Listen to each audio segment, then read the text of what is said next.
appelle les BRIC, le Brésil, la Russie, l'Inde, la Chine, l'Afrique du Sud, de nouveau peuvent s'exprimer en commun pour opposer à l'universelle domination des États-Unis d'Amérique un contrepoids, un autre chemin dont nous avons désespérément besoin pour pouvoir changer le cours de l'histoire dans nos propres pays.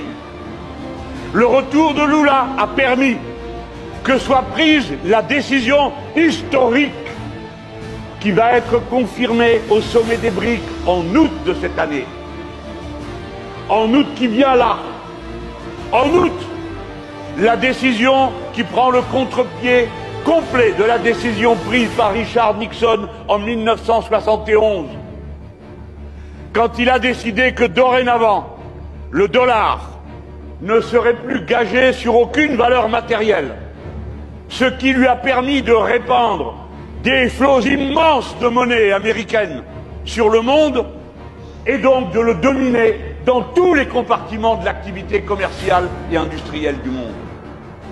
Les BRIC ont décidé de décider, en août qui vient, qu'ils allaient créer une monnaie commune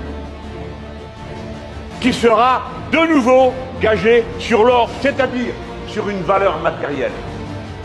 Et à partir de là, cette monnaie commune pourrait être une monnaie d'échange entre les pays qui ne veulent plus commercer en dollars, c'est-à-dire avec une monnaie sur laquelle ils n'ont aucune prise.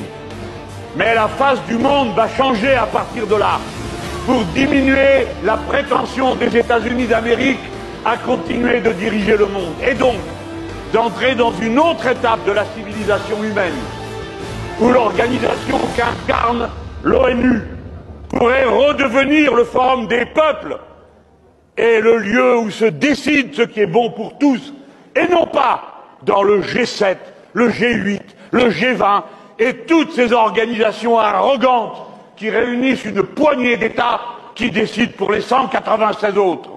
Les BRIC représentent aujourd'hui 35% du PIB mondial, tandis que le G7 ne représente que 31%. Nous allons donc à un grand changement géopolitique.